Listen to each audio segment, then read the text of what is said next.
Welcome back to another episode of Noiz.I Talks with friends. We are on episode 23, so I'm very excited for that. If you're new to the channel, please like, comment, and subscribe. We are on our way to 1K. Today, we have a person who is my aunt, and it's been very interesting getting to know who she really is over time because she was married into our family. So I don't know a lot about her, so I'm not going to give like a huge spiel on who she is. But today we have Lauren, Aunt Lolo. We call her Aunt Lolo, so if you hear me say Aunt Lolo, blah, blah, blah, that's why we call her Aunt Lolo. But for people who don't know you, who are you? What do you do? who am I? What do I do? Where do I start with that? Anywhere. Oh gosh. Who am I? Oh, that's still evolving, and I'm still determining what all of that means and is. But I am a hardworking, motivated, determined individual. I hear that a lot, but I also feel that to myself. I am a woman who loves the Lord and is doing my best to make sure my life reflects His.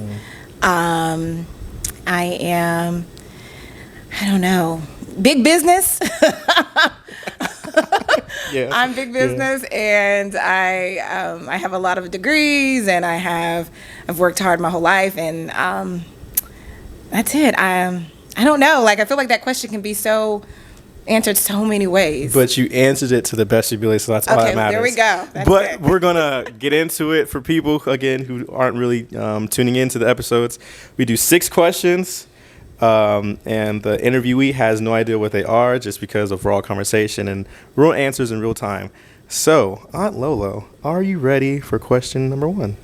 Yes, I am. Okay, it's we're gonna start off light, people. Okay, because she's very tense, so we're gonna start off light. We're gonna start off light. So, question number 1. Like most people in our family, I know nothing about people's upbringing. So, if you could please share a lot about your childhood and what you miss from it. Oh, my childhood. So, I grew up in a single parent home with my mother and 2 brothers. I have an older brother and a younger brother, and I love them dearly, dearly, dearly. And we still all are like, so my older brother, we were 2 years apart, and my younger brother, we're 8 years apart. Wow. Yeah, so my older brother and I, we were very close, and my younger brother, we're getting closer and closer, especially as he gets older. And my childhood was interesting because I was the bad one, if you can imagine that. Right. And I think it's because I had middle child syndrome, and it came out in me just wanting all of my mom's attention in every way that I could. I have a decent sized family, so I have altogether my mom's siblings, there's 5 of them, and so there was like 8 cousins. We all grew up together. We all used our imaginations together back when that was a thing. Right. Right. No longer a thing. Right. Yeah, and I do have a good relationship with my dad. He lives down south, and I talk to him, as much as I decide to answer the phone. like decide to answer, because you said that you guys have a good relationship, but yeah. When you say decide to answer, because of what? Well, I'm not a phone person all the time, so I got to be in the mood. And my job takes a lot out of me every day. And so I am overstimulated often. And a lot of times when people call me, I can't, I don't have anything to give. So, you don't have the mental capacity to, that makes sense. Unless it's somebody who does not draw that out of me. Right. So, yeah, but we do talk, and I feel comfortable with my dad. So we have a pretty good relationship. And I feel like I don't know what to say. Okay, so the second part of the questions were what are some things that you miss, and you can possibly go into your dynamic between your family and how you guys operate, how you guys are. Oh, okay. So what do I miss?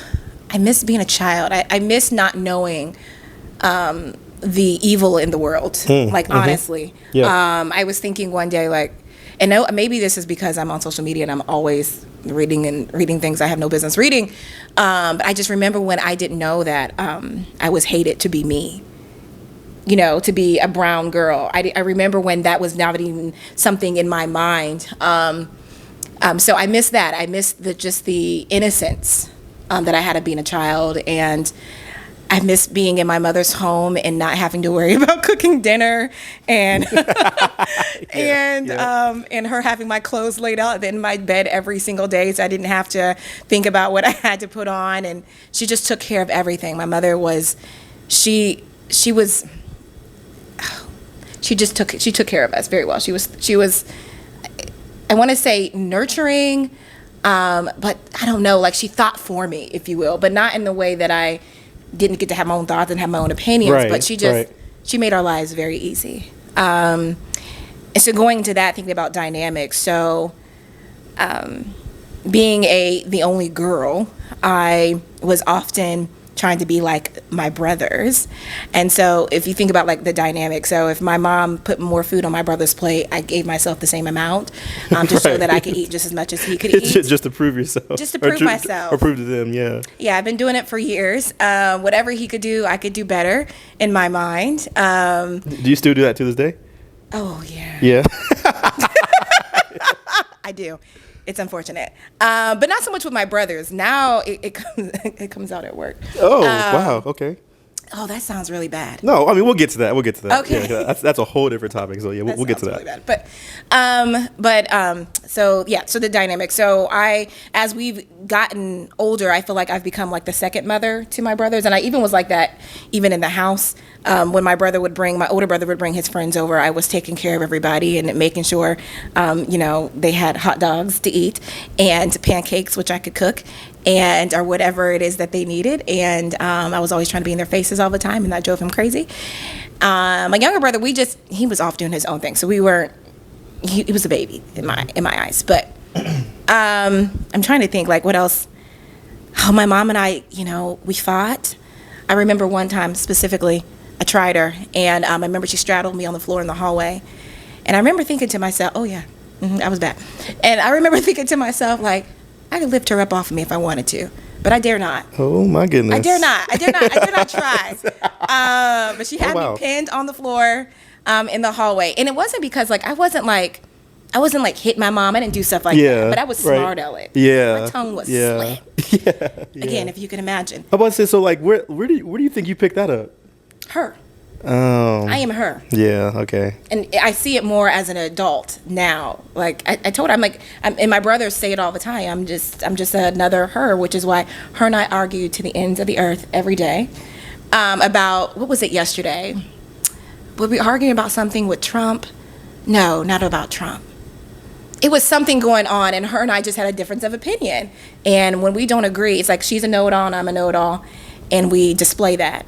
And then what people don't understand too is we talk at like a 10 all the time. So they think we're yelling, I'm like, or arguing, I'm like, no, we're just talking. We're just getting our point across. So it's an interesting dynamic. But I love her so much. She is my bestest friend. It's good to hear. She is. Despite all that, she is absolutely my best friend. She knows me in and out. So living in a single parent household, what was that like for you? Like not having your dad present, and like obviously you guys have a good relationship now, but how was that on you growing up, even into now? I didn't know the difference 100% as a child. I didn't understand it. I do recall though, my dad was very present until I was about 5 years old. I remember him even coming to my vacation Bible school when we had graduation. I remember him coming to that. So I mean, he would take my cousins, my brothers and I. Well, not my brothers because he wasn't born. My younger brother wasn't born yet. But he would take us to the movies. He would take us out to eat. He would just be at my house all the time. So it was easy, and this will help you to understand the dynamic. It was easy for me to call him dad or daddy. It came naturally. But now for me to say that is very uncomfortable. So after I was 5 years old, it went from being, him being very present to him being a visitor, to him being a phone call, to him being toys, to him being money, and that was that. And so I used to think of my dad as I became older, as an ATM, because that's what it was. He had a lot of money, and he showed me his presence by giving me that money. Now, I didn't understand, like, at that time, I didn't think it impacted me at all. But when I got older, I realized that as I was entering into relationships, the things that I was looking for in relationships was what I did not have with him. So I felt safe in my mom's house. I had my brothers, I had her. But one thing I always looked for in relationships, and I realized this, was someone who would protect me. Right. Because I did not feel you that. You didn't have that. Like, that wasn't an example of No. for you. That was not exemplified for me. So, but it was something I looked for and longed for, and it's something that I felt like I missed. And so, and then another thing I used to always say to myself, like, I feel like my book was written for me in some ways, because I didn't have a choice in the matter. A decision was made, and my life then as a child and growing up was a result of that decision, and that angered me. And then my dad ended up having children. And again, now I'm older when I know this, and I think to myself, so that is worth it, but I am not. So it was inner dialogue that I had that I started to suppress, because I did not want to be defined by any of that. So do you feel like you only say that you guys have a good relationship based off of you just accepting it and just accepting him where he is, or do you actually have a good relationship? I think we actually have a good relationship because I chose to have a hard conversation with him about why the dynamic was the way it was. And I confronted it. It was some years ago, but I confronted it, and he talked to me about it, and I found resolve in that. But not just that conversation. I just I chose to resolve it for myself, because I wanted to know him. Because, as I tell my mother all the time, I get 23 chromosomes from him, and I get 23 chromosomes from her, and I want to know what makes up those 23 that come from him. I want to understand myself more, and by knowing him helps me to understand me. That was all question number 1, people. Oh, I'm so sorry, people. No, that's a good thing. I'm like, a just to show how comfortable you are. Yeah, I'm a talker. Wow, yeah, because we can go deep into that, and I don't want to feel like I'm overstepping anything. But going into question number 2, or do you feel like you gotten everything off your chest about that? Yeah. Okay. Going into question number 2. What was it being? Oh, so what did I say? Oh, what was it like being married into our family is the first part. And then the second part is what things do you appreciate versus what could we do better, or things that you don't appreciate? I'll keep that out just so. Okay. So I anticipated this question. Yeah. So the first part is what was it like being married into our family? What was it like being married into your family? It was exciting. I like my family. My immediate family is small.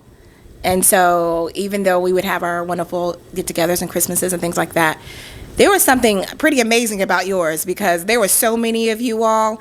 And when I first came on the scene, now 12 years ago, going into 13 years ago, goodness gracious, because it's June. Yeah. It's been a long time. Right. You guys were having Sunday dinners, and we had big festivities on July 4th, and it was, there was always things going on, and it was so exciting to me to play games with everyone. You all would have like kickball. It reminded me of being out on recess in elementary, but because we would play kickball, and there would be water fights, and I remember when we used to go play frisbee golf. Yes, all the time. Yeah, because you also said before, like, your family doesn't really do that, like how we do. Okay. No, they don't really do that. No, the last time we pulled out even a board game. I don't even remember when that was. Even a board game.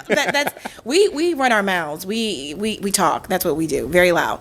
But I was really excited about that, and I remember people would come up to me from the church that I was going to, and you all attended at different points. They would say how, like, blessed I am to be entering into your family, like, Lauren, like you don't even understand, like, how great it is to be a part of the Crawford family. Like, I would hear that often, so I was like, oh, okay, that I can see what a that. blessing. Yeah, thank you. Yeah, right. Yeah. So that was exciting to me, and I heard it more than once, so that was exciting to me. So I was like, okay, and so I felt like I was gaining all of these, friendships and like relationships and that I had not known. So I was excited about it. But after entering it, it got a little uncomfortable. Yeah, talk about it. Yeah, I got a little uncomfortable. I don't know. Talk about it. Need I say rough? Talk about it. This is a safe space. Talk about it. It did. It got a little rough for me. I don't know. So I had a friend that was also dating a brother at that time, who's my husband's brother. And one of the things that I noticed was I felt like she was much more accepted than I was. And how I knew that is because she had, so one of the things that you guys obviously do, you make up, you give everyone a name. Like Heather is Tia, and other people are other names that I can't remember. Right. But that was the thing. So that to me was like your staple. Like yes. you made it into the family. You made it in. If we give you a name. Yeah, yep. And so I feel like Chauncey and I were talking before that. I can't recall the time frame, but I remember she got a name before I did, and I said, haven't I been here for a little bit? I was a little perplexed. But that told me my acceptance rate, or it made me feel like I just wasn't as accepted. And then there was a situation.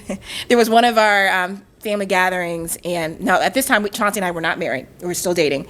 And we were at a family gathering, and I remember some of the family members were sitting in the living room and they were playing a game, and I just wanted to be a part of the game. It sounds so sad. I think about it now.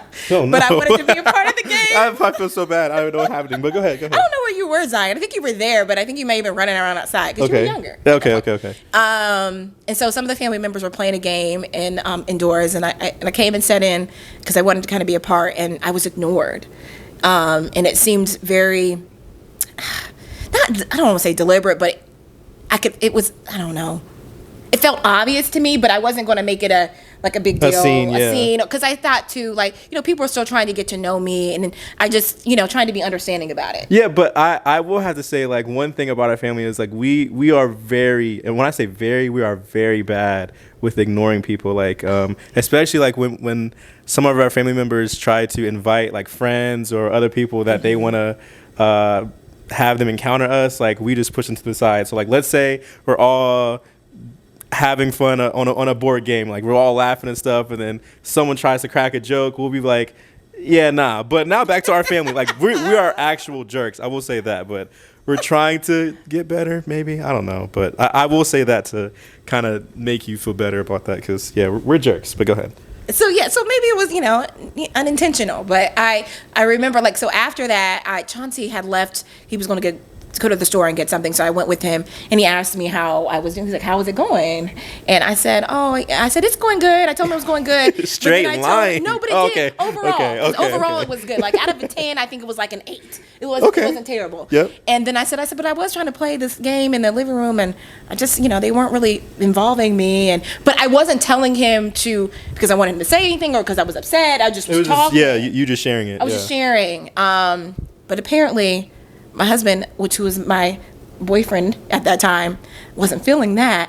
So after all of this, my friend actually ended up telling me, she was like, Lauren, he called people. I think he had called several folks and told them that he did not appreciate how I hate to say somebody made you feel, but But in a sense, that's kind of what you wanted for protection. That's a good point. Yes, absolutely. It really was. And I didn't even think, I wasn't even, again, expecting him to do that. I just didn't expect it at all. Right. And so when my friend told me, she said, Lauren, I think this is it. I think this is the one. I think this is your husband right here, because he's doing the work.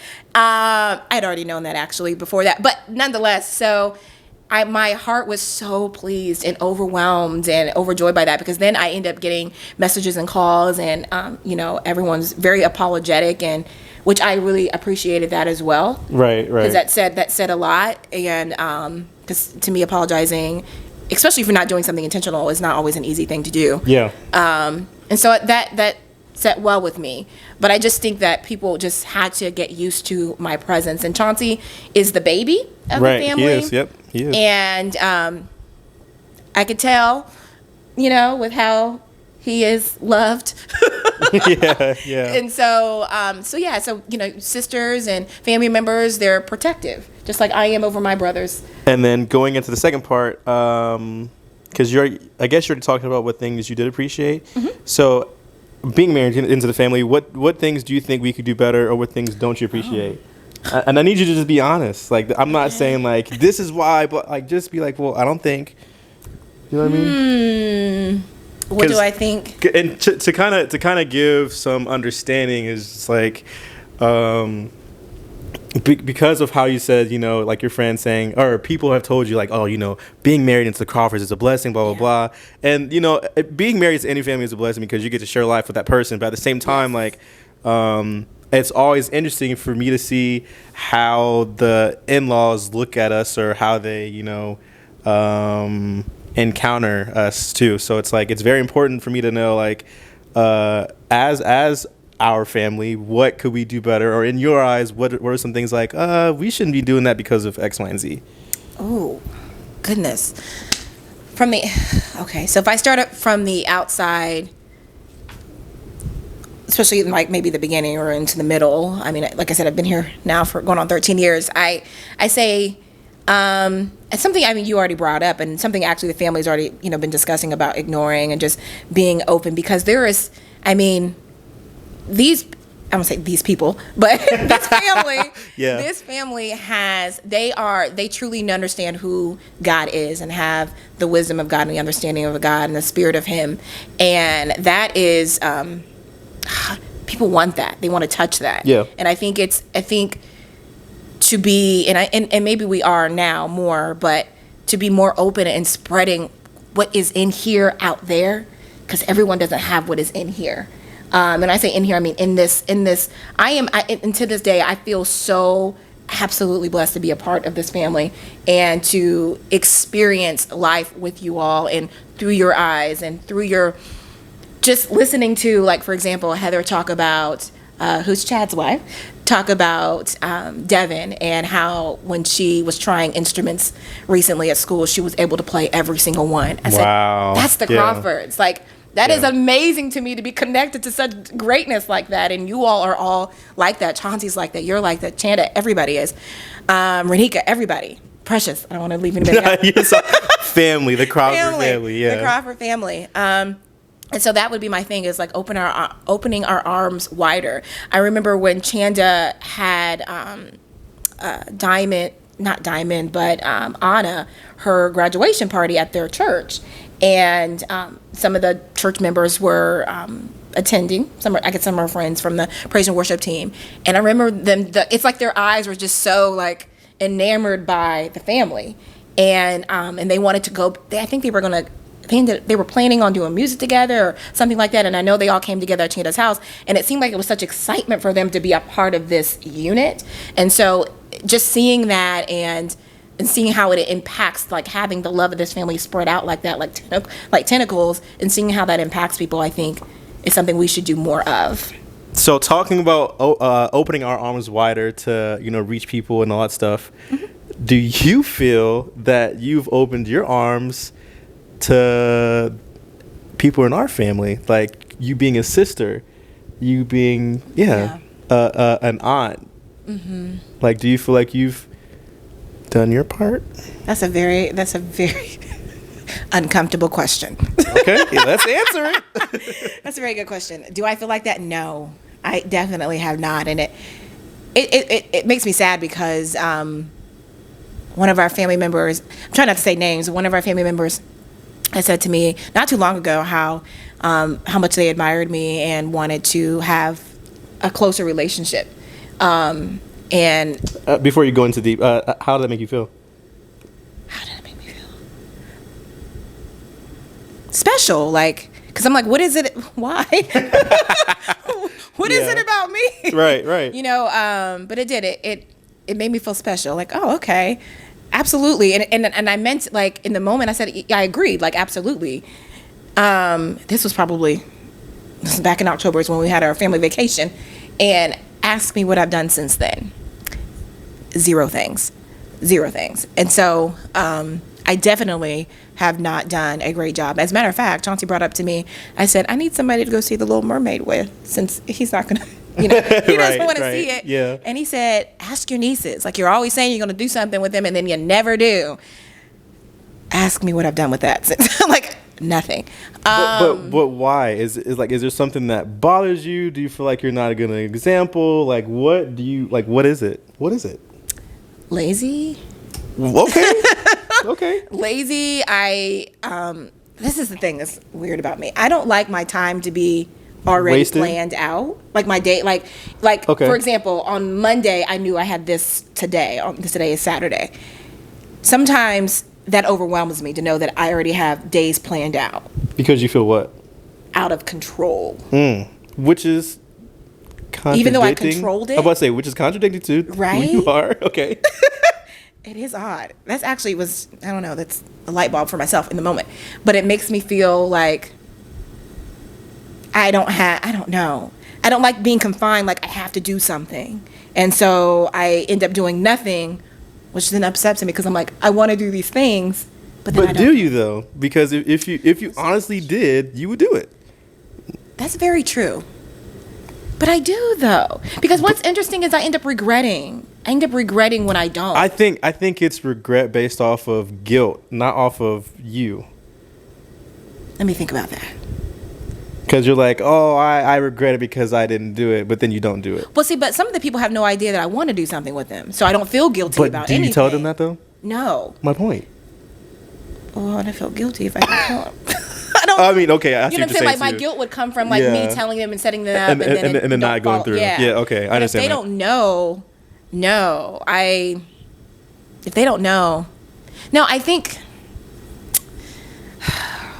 there's so many things I could say, and I started feeling like, do I want to say these things? Say whatever. Don't shade nothing, please. For example, there are some of our family members that I feel like, man, I really, really want to have a really close relationship with them, but I get very uncomfortable sometimes in conversations. I have an introverted personality and an extroverted personality. I'm both. Yep. And I feel like I can get really awkward, and so because of the awkwardness, I will avoid conversation, even when I want to have the conversation with them and just pick their brains or just sit and chill and grow the relationship, because I can be so awkward. I just avoid it. And then with other people that I really want to be close to in the family, I feel like I want to be there. I want to be a part of their lives, but then I also want to be at home, and I also want to be with my husband. I also want to be sitting in front of the TV or doing nothing. But then when I hear, this person is doing all this stuff with these other people, it makes me sad, because I'm like, well, I want to be that person. But do I? Because then I don't do anything. So I'm not going to attack you, but I will say it just comes with effort. Like, even if it's like, we're going to spend this much time at this place for whatever, it's just effort. And like, that's why I think I've been so, I'm not going to say eager. No, I have been eager with like wanting to spend time with, individuals of the family besides like the family as a collective, because like we really don't know each other. And I say that all the time, but it's like, even though we laugh, we come together, we have a bunch of memories and all that stuff. But besides like you being my aunt, and I do know you more today, but that's all I really knew her as, was my aunt. Like, she's my aunt. She got married into the family. I know her name. That's really it. But it's like, where's the effort behind that to you actually to want them to want to know them as a person? Yeah. And like, I feel because life is so hectic, like, you have to find time to do this. You have to plan stuff out. You have to blah, blah, blah, blah. But I think at the end of the day, if you're wanting to do it, you'll do it. And that's just all I can really say. And that's I say the same thing for myself. I say the same for everybody. If you want to do something, you're going to do it. And if you don't, it's just a choice. So don't feel bad about that. But we are going to change to, different subjects just because we got some questions to go. So going into question number 3, unless you feel like you want to say something else. No. Okay. I might have something at the end. Okay. Just save it. Going into question number 3. People who may only see you from an outside perspective view you as high maintenance. What? How does that make you feel when people refer to you as bougie? Ooh, honey, you're hitting something. I don't like it. There was a song. Go ahead. I was about to say, just real quick, just because like her and I had the conversation once at Chad's house. because of like I forgot how the conversation even started, but like how she was like, I'm not high maintenance, I'm not bougie, I'm not. I'm like, you're not? None of so those things. I'm excited to hear your answer. So go ahead. There was what was the song? I think it was Bad and Bougie. Bad and Bougie by Migos. Yep. Okay, this one of my coworkers, was she on my team? I can't remember. Some time ago when that song was big, I remember her. I was walking down the aisle and she was like, "Bad and Bougie," like singing the song, and I was like, like. I said, no, we're not gonna. We're not speaking that energy into my. And she was like, "Lauren, is a compliment." I said, "I don't take that as a compliment. I find it very offensive. I think being called bougie is very offensive." So how do I feel about it? I'm offended. I get offended if people think I'm high maintenance. Let's start with high maintenance. Okay. Like the only one who maintains me is me. For sure. So you know what I mean? So to me, high maintenance is like it's a burden on somebody else. I'm burdening no one. Do you know what I mean? Like if there's something that I want, because to me maintenance, like it's like what you maintain yourself. Maintain yourself, yeah. If there's something that I want to do for myself or I want for myself or whatever, I do it for myself. I've always been that way, and I think I get that from my mother. It was just her and raising us in her house and her home, and she wanted to buy us a house. She didn't want us to live in an apartment, so she bought us a house. And not only did she buy us one, she bought us two. And and the other thing, I didn't say this about my mother when we were talking about that, is she also adopted several children along the way. A friend of mine whose parents passed away, one after another, and then my cousin's children, brought them into our home. And this was my mother doing it herself and doing it well. And so I learned to be dynamic and to obtain what I want from her. So high maintenance is, we can just throw that one out. Because I think when we...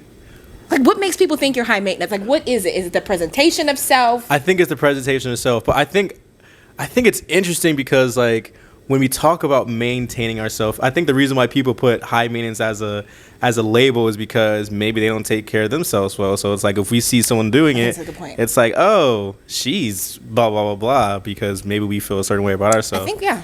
So I think that's why it's maybe why it looks negative, because of how people actually maybe feel about them. And then it's attacking her because it's like, well, I'm maintaining myself. Why do you feel that? So I understand now. I get it. Yeah. But go ahead. I'm sorry. Yeah. So I think it's when somebody says that, I think to your point, it speaks more to that person than it does to me. Because one, that's your opinion and it's subjective. Right. And two, as my husband would say, not my problem. Not my problem. No, yeah, for sure. Yeah. I just think it's interesting. I remember I said to my husband one time, like, so if I walked around, my shoulders rounded and down, and my hair was jacked up, and I didn't get my nails done, which is okay, you don't have to get your nails done, but they were rough, and I wore, I don't know, I didn't care about my presentation all the time. Would people say the same thing? Like, is it because I take a shower each day and do my hair, put on my perfume? Is it because you take care of yourself? Yeah, like, that is crazy to me. That's crazy. Wow. That gives me a whole different view on that. On people who... Calling people high maintenance? Wow. Yeah. Wow. No, I'm like, saying. Yeah, that's kind of just gave me like an epiphany. I've had, too many negative opinions about it. And then people think you are a certain way because of how you present yourself. So I've had many a times people say, oh my gosh, Lauren, I had no idea you were this nice. This chill. Or just chill or right, whatever. Right. I'm like, why? I just don't understand. I mean, I am the nicest, calmest, chillest, craziest person. But I also think and again, outside view, I think a lot of people attach high maintenance with perfection. So maybe that's how they get that, is like, maybe you have an idea of perfection. But then again, it's like, that's just who you are. So I don't know. There's so many ins and outs. Into things. I think that's a part of it. I think perfection is, because actually I've been pondering this lately. Like, my friends and I do this Marco Polo. Are you familiar with Marco Polo? The game, yeah. No. On it's an app on your phone where you can do videos. So you record a video and then they respond with a recorded video. Okay. So I'm very particular about how I'm presented. And so I noticed one time that all my videos, I was always like put together. It's like when I got dressed for work or whatever, then I would do my video. And I was like, Lauren, like be relaxed in some of the videos. You don't always have to be on, if you will. But I thought about that. I said, why do I want to present a certain way all the time? I don't want you to see my flaw or see that, Why? Might be a little bit of Why, punch Aunt Lolo? somewhere. Why? I don't. That's a good question. You don't know? You don't think you know? I feel like you know. You think I know? I feel like you know. I gotta think about it. Take your time. I don't. Let me stop saying I don't know. Let me think. I'm about to say, what about you makes you feel like you have to be perfect? I feel like if people. Ooh, this. Go ahead. Go ahead. I feel like if people see flaw or something in me that they don't like, that. Ooh. I don't like it. Come on. But yeah, I feel like if people see a flaw and there's something about me that doesn't resonate with them, or it's just, I don't know, not likable, that it won't be good enough to be, I don't know how to say it. They won't want to be, for the lack of a better way of describing it, connected to me. Like it just wouldn't be enough for them. So, wait for it. Is that why you are the way you are? Because maybe that kind of goes back to the connection with your dad. Oh, as you were, my mind is quick. Like it's like a, I don't know what that game is when the thing is just moving. Mm-hmm. Like it's connecting dots as I'm talking.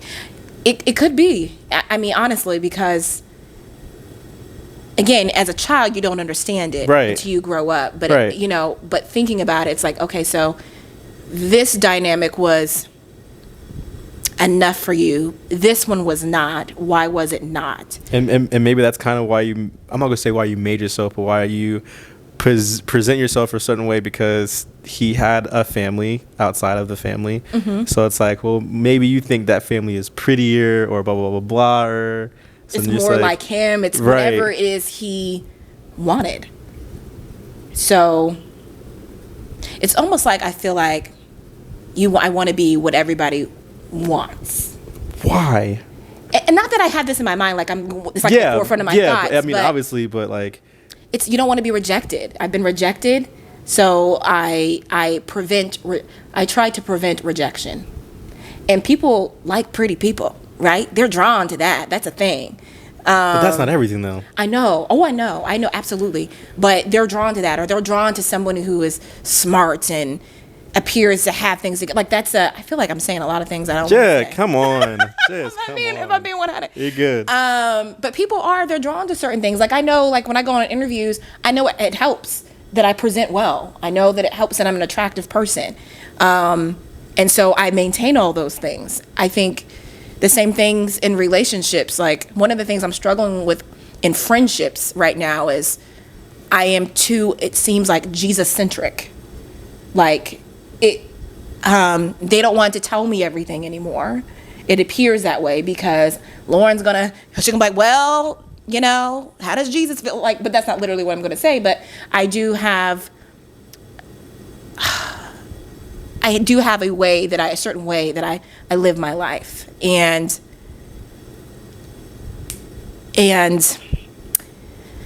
it's affecting relationships. So that to me is like, it's one of those things where I was like, okay, it's exposing a part of me and people are not liking that part. So now how do I need to adjust? Or do I need to adjust to those things? So what was the question? You answered it. You answered it for sure. Do you have anything else before we go to the next one? I just want to keep on pace, low-key.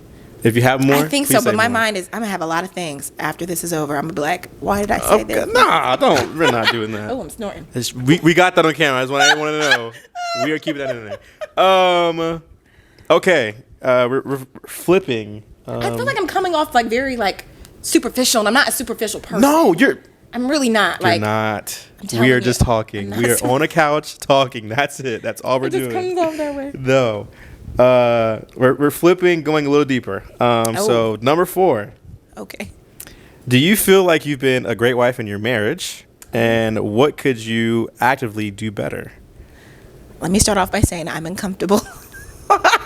We're getting somewhere. Our questions are uncomfortable. Do I feel like I have been a good wife? Whew. Good. I don't. It depends on how you define good. Yeah, and like I'm not trying to like I don't want to put like a picture on it. Like, do you feel like you've done your part as a wife in your marriage, just because of how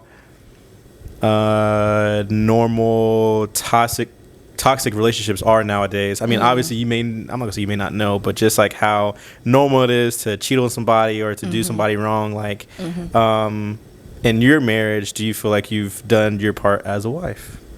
Or what? Especially in regards to that, yeah. I would never. That's just not. My husband and I are not those people. Yeah, and then what could you do better outside of everything? Yeah, I think. Oh yeah, as far as being faithful and committed and being here and being present, absolutely. Him and I both have done that. We have committed ourselves to each other. It doesn't mean that we haven't had days where I'm like, look at my eyes rolling. It doesn't mean like that doesn't happen, or I just want to walk out. Or vice versa, him too. Like he needs a break. But I think, is there room for improvement? Could I have done better, different days? Absolutely. I say now often, like I got married. I was 27 when I got married, and Chauncey was 30, going on to 31, I think. And I say, I had no business getting married. At 27, you would think that you are semi-mature and understand what you're going into, but I was not ready at all. And I don't think that I treated my husband well. I treated him like, to me, he was like I was a child who was not getting her way, and my responses oftentimes reflected that. I remember one time, my husband, it is what it is. One time he was laying on the couch, and this was like year 1 because it was the first place we lived. So it was year 1, and I remember he made me mad. He's yawning, so I think I'm talking. No. Oh my gosh, no. Okay, come on. I'm just kidding. So he was laying on the couch, and he had said something smart because my husband can be smart. Okay. I remember I picked up the couch with him, and I dropped it like as hard as I could with him on the couch. And I was so mad, and he just looking at me like I'm crazy because obviously it doesn't faze him at all. But there's something that I just have never forgotten, because I just said my reactions and responses were so immature and aggressive. juvenile. Yeah, and aggressive. I remember breaking this glass that I had that I loved, and then I was like, now I got to pick it up. Now I don't have it anymore. I don't even know where I purchased it. It just was just a lot of immaturity. I just didn't have very good responses. And I feel like, because year 1, that's the foundation. We're starting out. Right. And I really wish I would not have made that a part of what our foundation was. Because my husband is he's a very calm and quiet spirit. And that kind of tornadic behavior it had a negative impact. Because then I had to work some years to undo what I did. And so I wish I would have never done those things. So, but now, each day I'm trying to, and I often pray this, I'm like, Lord, help me to understand the needs that my husband has today, because every day they're not the same, and I want to be able to meet them. And I also say a lot, like, Lord, help me to be nice today, because I'm not always that nice. Right. According to him, I have a smart mouth, and so imagine that. I have a smart mouth, so I am trying to be better with my tongue and loving my husband in all the ways, which includes how I speak to him, and not just how I take care of the home and take care of things like that, but just how we interact day to day. What things have you learned about yourself moving forward now into your marriage? So you're 13 years in, is that what you said? We've been married for 10 and a half years now, but we've been together for 12 and a half. Okay. So being, so far into it now, what things have you learned about yourself? Like, I know that you just talked about like controlling your tongue and all that stuff, but where are you at now? Headspace, mentality, physically? Yeah. Where am I at now? Gosh, I feel like soaking up every moment I have with him. Like, that's where I am. Like, sometimes when I touch his arm, I like want to imprint it into my mind, because I understand how little time we have here, and how you don't know what you don't know. So you don't know when it is the last time you'll have a moment with somebody. So, and I love my husband so much, and so I just try to soak him up every single day. And sometimes I sit and think about how much time I wasted not being appreciative, not being appreciative of his presence. And oh my gosh, sometimes I long for that time back. So I try to get all of that in each day without overwhelming him with all of me at the same time. I say to him often, like, can I get inside your skin? I just want to get in your skin. And he'll be like, no, you can't get into my skin. But he gets it. Like, I just love him. So right now for me, it's just soaking up that time. And how was it like, because I don't know you guys' story, which we don't have to get too deep into it, but like, because he is so quiet and reserved, how was it like for you guys to start dating? And like, how did that even happen? How did that even happen? Chanda. Oh, okay. You didn't know that was Chanda? I never knew the story. Like, I'll try to keep it as brief as I can. But so Chanda she was my hair stylist at that time. And I remember saying to her that I said, it's hard to meet people. And she was like, well, I have a brother. I was like, oh, okay. And so she connected us. And I remember I had heard about the brothers, like, in the streets. It was a thing. That's a different story too. These were the brothers. They were attractive, all these things. But I didn't know who they were.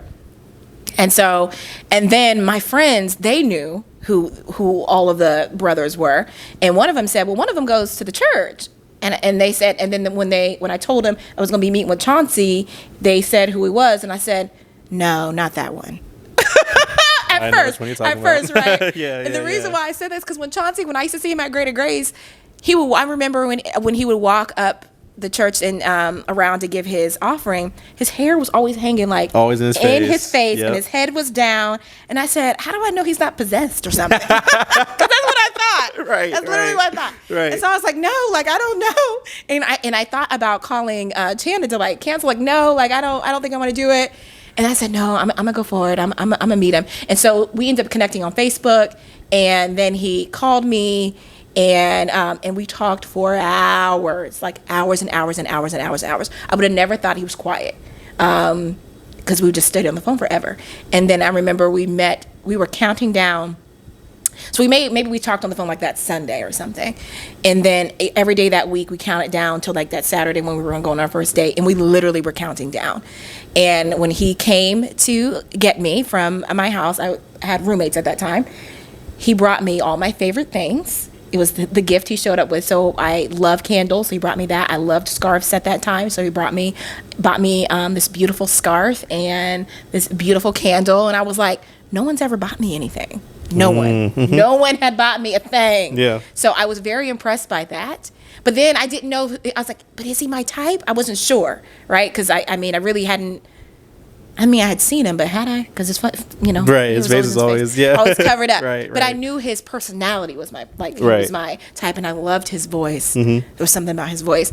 So we went on our first date. He opened every single door for me, every door, my car door, the doors at the restaurant. He pulled out my chair. I remember we went to the Green. He made sure I was on the inside when we were walking. He was closest to the street. Like, all those things stood out to me. He was very chivalrous, and just very kind spirited. And I remember when we went back to my home after our date, the Lord told me, like, immediately, like, he was it. He's like, this is it. And I said, oh my gosh. And I said out loud, talking to the Lord, but I was talking out loud, and he was sitting there. I said, I can't believe he's here already. And Chauncey heard what I said. I said, you heard me? He's like, yeah. I said, you don't know what I mean. He said, yes, I do. And then that was that. And so wow. 2 years later, I was going to propose to him. I had bought him a ring. What? This is all new to me, people. I've never heard about. Okay, yeah. I bought a ring because I wanted to. I was like, I know this is the man I'm going to marry. I'm just going to propose to him because it might take him a while. So I bought a ring, and I remember he was coming to my house that weekend. He used to come to my house every weekend. I lived in Fairborn. He lived in Columbus, and every weekend this man was at my house. So it said a lot to me as well. So anyway, and so this particular weekend, I said, this is it. And the Lord said to me, nope, he's actually going to propose to you. So don't ruin that moment. Like, keep it. So I had this box. I kept it in my little drawer. And I don't know how long after I had decided that, and the Lord told me not to do it, that he proposed. But it was very short. It was a very short time in between, because he did. He came. He said to me, it wasn't one of those get on your knees, because that's not his nature. Yeah, but I say, that's No. probably not his It's thing. not his nature. So you Yeah. probably don't know this either, even I how don't. it even came to be. We were talking about moving in together, and I was like, well, I said, moving in, I don't expect to move into a house with somebody unless, I'm married to them. And he said, well, then, did he say, we should get married? I said, we should get married? I said to him, well, if you feel like that, we should get married or to move in together. I said, you must love me, because we hadn't said that up to that point yet. He was like, I do. And I was like, you do? It was just all these shocking things very quickly happening at once. Right. And I remember I was in my bathroom and I came out like, what? And he was like, yeah. And I said, you want to get married? And he was like, yeah. I was like, well, okay, let's get married. And that's what we decided to do. So we went and went to a chapel type thing that's in Columbus. We got married before anybody knew, because we had a whole wedding that you were at. Yeah, I do remember that. Well, we had already been married for 6 months at that point. Wow, you liars. I'm kidding, but go ahead. We had already been married for 6 months, and because we wanted to move in together, we wanted to, and we settle wanted in to do on stuff, yeah. we wanted to do things right, and so we did, and then we had our wedding for everybody else. So that's our start. Wow. New information. New information. My mind is blown. But we're going to go into question number 5. Okay. Besides being a wife and a sister, and you wanting to thrive in your career path, what do you really want out of life?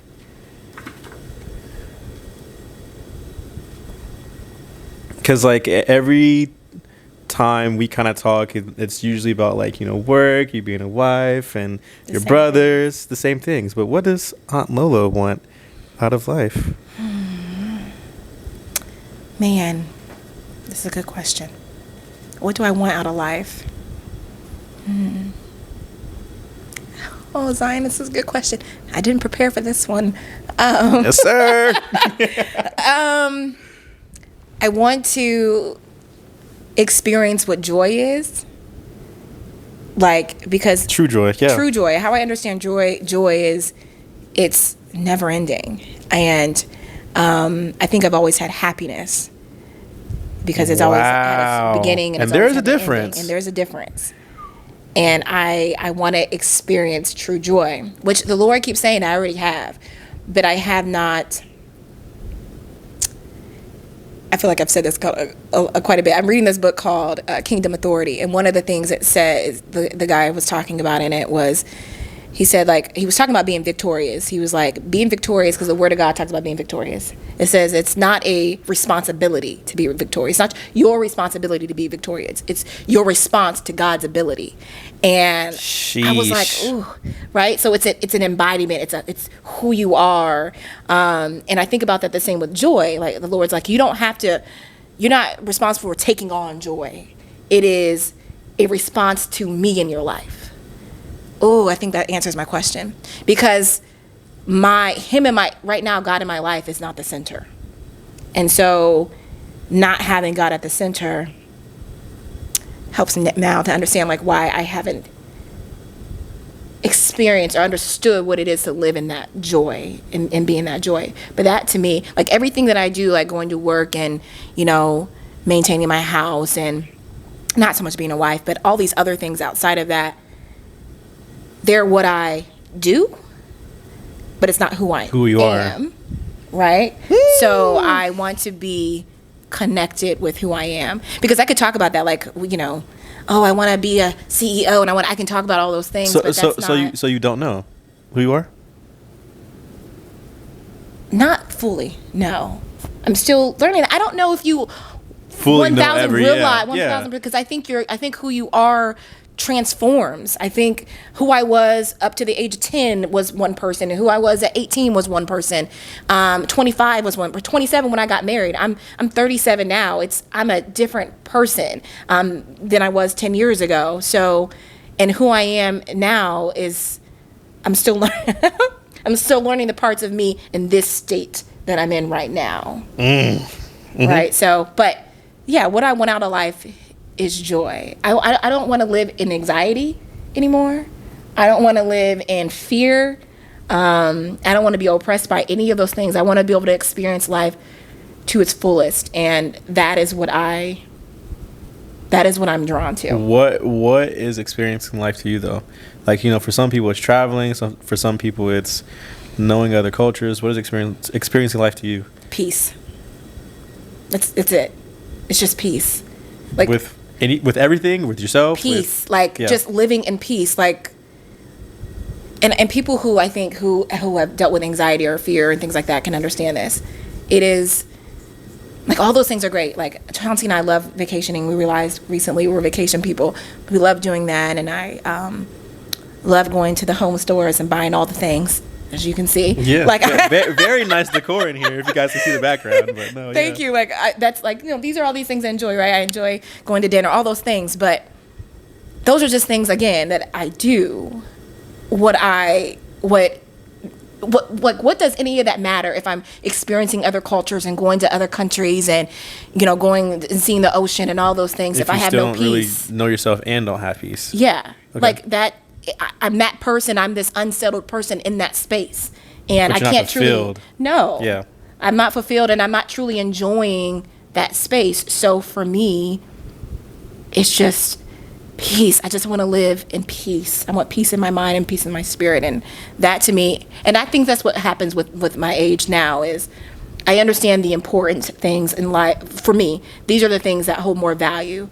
It's less about how much I achieve or right. That I'm a wife and all these right. things. It's more about, experiencing the fruits of the Spirit of the Lord.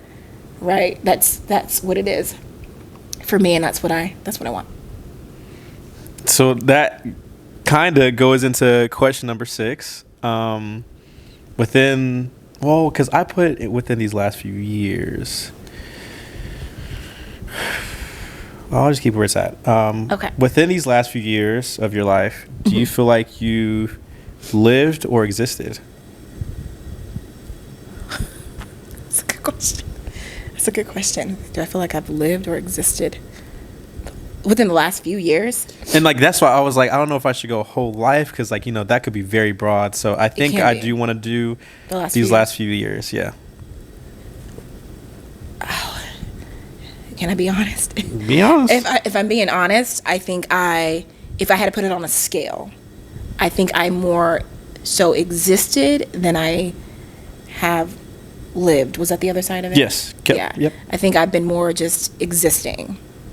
And I think that's because I live so much in my head with all of the non-peace that, I'm just doing, I'm robotic. I'm doing the things, I'm doing what it is I know I'm supposed to do and arriving where I need to arrive, saying what I need to say. But all the while, all this stuff is going on in my mind. Wow, that's why peace is so important to you. That's why it's so important. You're overwhelmed. I am overwhelmed and I'm overstimulated every day. Every day. Every day. Every day. And I told Chauncey one day, I said, if you could be in my mind and understand all of the thoughts I just had in this 30 seconds, it would overwhelm you. And one time, as I was going to sleep, the Lord wanted me to see, I want you to really understand what it is you're thinking about. Think about what you're thinking about, right? So I took a moment to think about what I was thinking about. And he's like, no wonder you feel weighed down.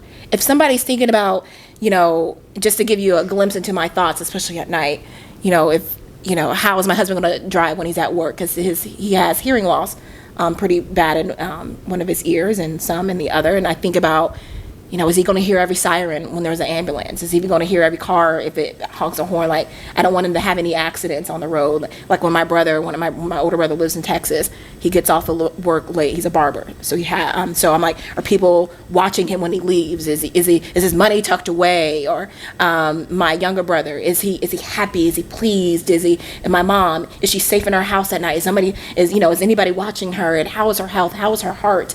My grandmother, she's no longer here anymore, so now I'm thinking about death in general because now I have a greater understanding of that. It's just what's it going to be like tomorrow when I go to work? Are people going to accept me? Are they not going to? It's constant. So 2 things. I just want to point this out, people. I don't know if everyone is kind of seeing the unraveling, but everything does come back to protection for her, and security. Which I wish this episode could be 2 hours to kind better of listen. unravel to her father, because it does in some sense come back to that, which I totally understand. But then the other side is, do you think you have anxiety? 1,000%. Okay, because I know some people, because I never used to believe in it. So Listen, even though I'm somebody who has struggled with it and has it, the way that it's talked about now, like it's a crutch and it's like a thing, it's like a fad. No, I don't get with any of that, and I don't. It's not the horse I'm going to ride in on. Right, like, right. I have anxiety. Like, yeah. No. Right. But very, very real. I mean, it was so debilitating. I didn't think I was going to be able to move out of my mother's house because I would have these terrible panic attacks. And one day I realized that it was in my mind. And when I realized it was in my mind, I'm telling you right now, it was like a light bulb. And I said, I don't have to think this way. And it stopped. The panic attacks stopped. But it's transformed to something different now. Now it's just 50,000. Yeah, 50,000 thoughts. So I'm not having panic attacks. But this other stuff. So what do you? You're probably not doing anything. But if you were to do something to heal, is not the right word. What word am I looking for? To counter, to mitigate, to your thoughts. I mean, I was in counseling, and to me, counseling is great. So this is not against it, but counseling to me just. It helps you to realize what you may already realize. Right. It just kind of points out what you kind of know and kind of helps to try to direct you. Right. So I've been in counseling for quite some time, but at the end of the day, to me, this is internal, and I have to either choose to give it to God, figure out how that's done, or live with it. And so for me right now, how I deal with it is as things start to rise in my mind, I try to do that mindful thing that people talk about, like be present in the moment, because a lot of my thoughts are about future things that are not happening in the future. So I'll try to be present in the moment, feel where I'm sitting, feel that my hand is wrapped around the spatula, feel that feel that I'm talking to Zion in this moment, so that I'm not in 10 years from now or even tomorrow and thinking about that. We're kind of the same person, because I have a lot of racing thoughts as well, but mine is so particular to my fear of the family, because my family, and I talk about this almost every episode, but it's just because I wanted to get my point across. Yes. Absolutely. I've never had a death in the family at all. So it's like, we're all getting older, and the second part of life, it's just like, ugh. And one thing that has always bothered me is just the lack of communication, or the lack of effort between all of us. Even though when we do come together, it's great, it's whatever, but as soon as we go home, even though we do have, all individual families and all that stuff, I just feel like that could be a better job. So there's a fear of lack of communication, there's a fear of not doing, there's a fear of a lot. So I feel like because I'm in the middle of everyone, I have to be that example to communicate, to show that you can do to X, Y, and Z. But then it's like, why am I putting that on myself when, we all have the ability to do in general. Yeah. So it makes me feel a lot better knowing that we are kind of the same person, because I didn't know that. I mean, like I can see it when you like talk, but I don't know it, so I don't want to just like assume and stuff. But absolutely, that's actually kind of heartwarming to know. Oh, well, about the death thing, I get that. For my husband, my brothers and my cousins and family members, and I used to say all the time, we've never experienced a death.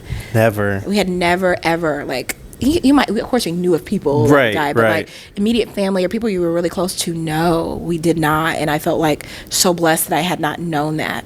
My grandmother, she died and she was 90, either 93 or she just made it 94 years old, and I'm 37. She's been living all my whole life, and I hadn't experienced anything. Matter of fact, all her siblings except one all died in the same year, and they were all in their middle 90s. Oh, yeah. Yeah, they lived. Okay, yeah, I don't want to make it seem like that. Oh, like, yeah, they needed to die at 90. No, but they lived, they right? lived, right. Nowadays, people were dying much younger, but they lived. And so, but I used to be worried about it all the time, like, Lord, my grandmother's going to leave one day. It's going to be the way things go. And then after that happened, boy, the floodgates, the realization of death really hit. because I feel like a lot of where we are is like we can't accept a lot.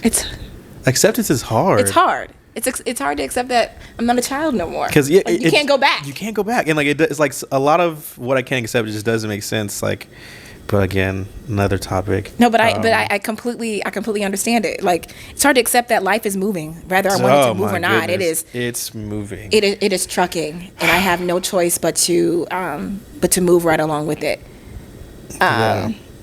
There's a song I'm listening to right now, and some of the words in the song says, "Death is not the end."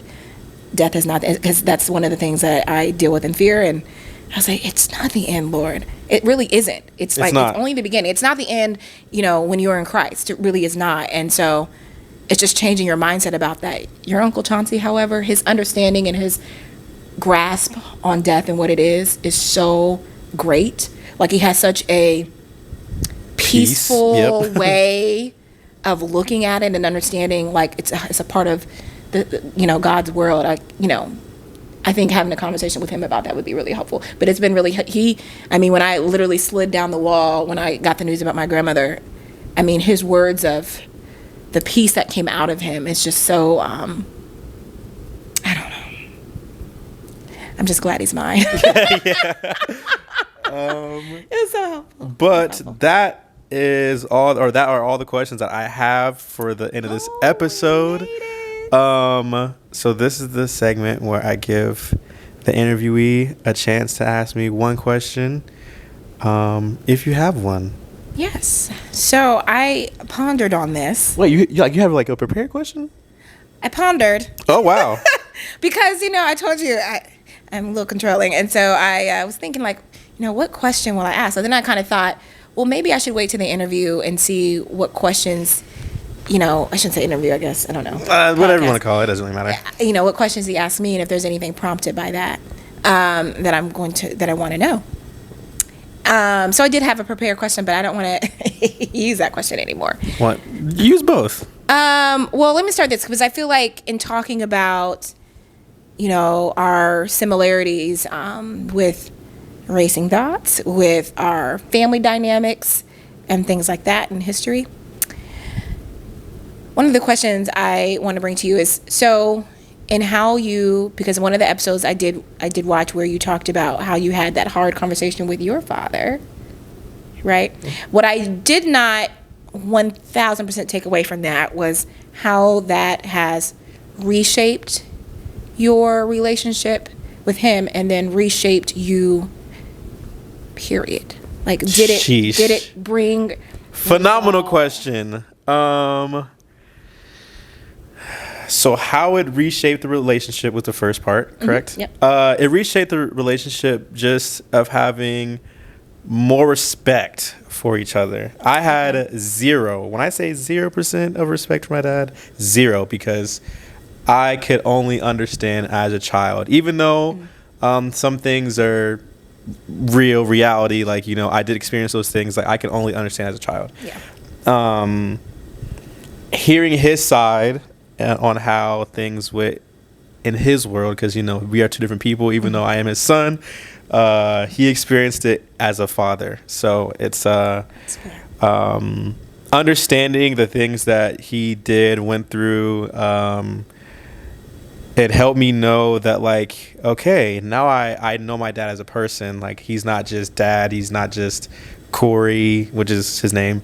He is a friend. He is X, Y, and Z. So I think it reshaped it with respect and having just a deeper connection, because like now we can randomly call each other and laugh, like even though like we usually do call, but like it's usually about something serious, or like I'm coming to get you for you come to stay with me and all that stuff. Yeah. But like now we're just like best friends. Like, hey, did you watch that episode of? No, I didn't really. Did you watch it? Like, it's just fun stuff like that.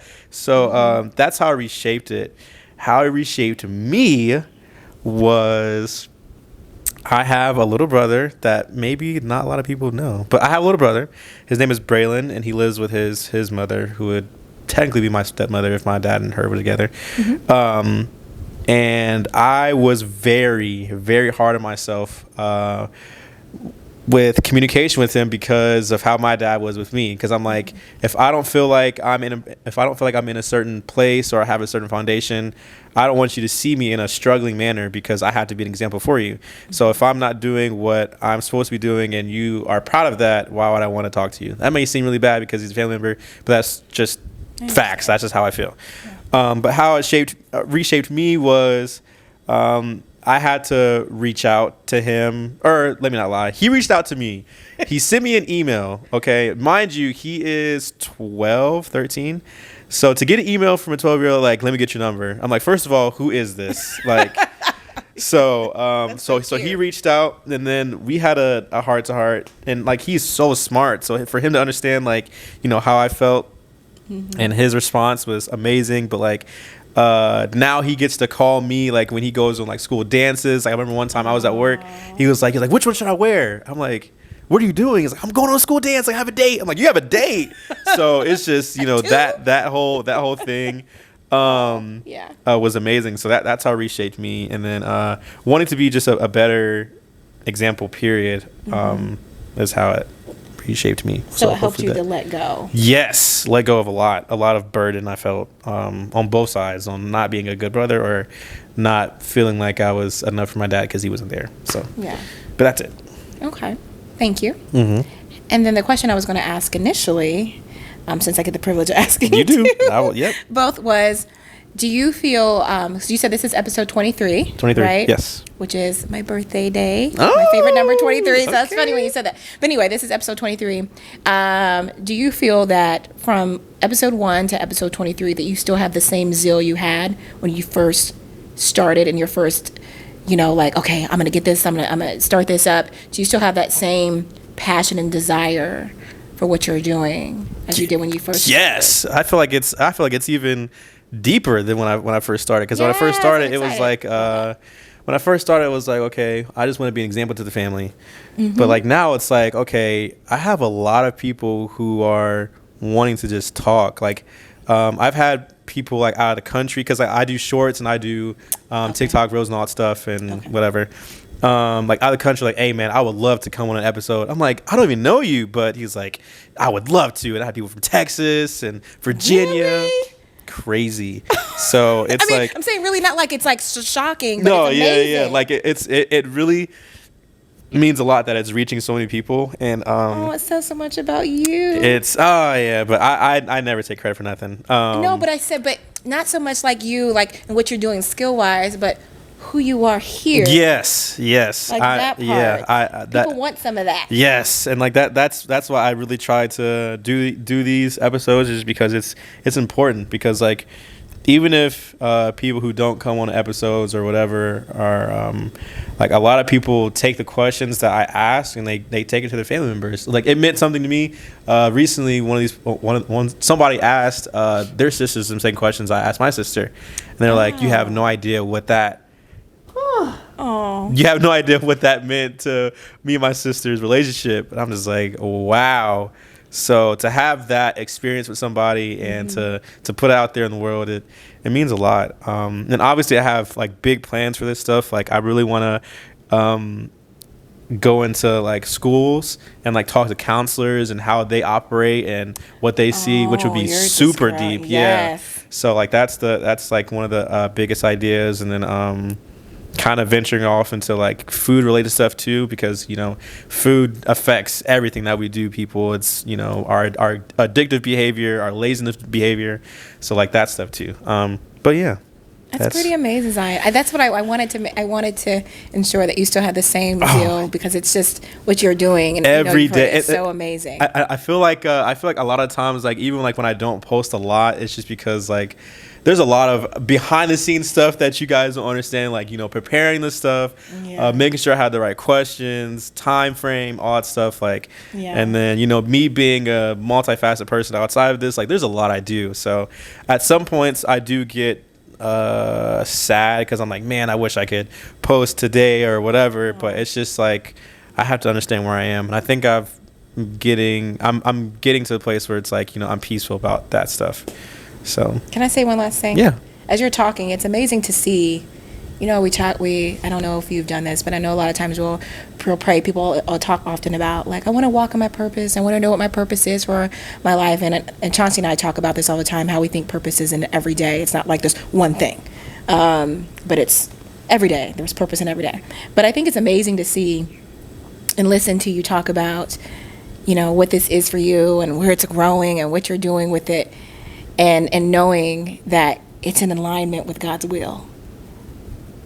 That's literally the thing that just came to my mind, because we don't always know, like, is this in God's will? We talk about that. We don't always know, but listening to you, like, it's so amazing to see. It's like seeing your desires in alignment with His. Right. Do you know what I mean? Yeah. And not even knowing, maybe you knew it, maybe you didn't, but not even knowing that, you think you're just living and doing your thing, Right, but God's right, like, oh right. no, you're doing my thing. Right. Yeah. Right. But it's amazing. It's amazing to see. So anyway, I digress. Well, thank you, Aunt Lolo, for coming on today's episode. Absolutely. I got to know her a lot more. We got to expand to certain stuff. And there might be an episode in the future where we do a part 2, just because there's a lot of stuff that I feel like we could unravel, not in like a, whatever type of way, Absolutely. but just prepare yourselves maybe. But other than that, guys, I appreciate you guys watching and tuning in on today's episode. Thank you, Aunt Lolo. But Absolutely. It is Noiz.I and Aunt Lolo, and we are out.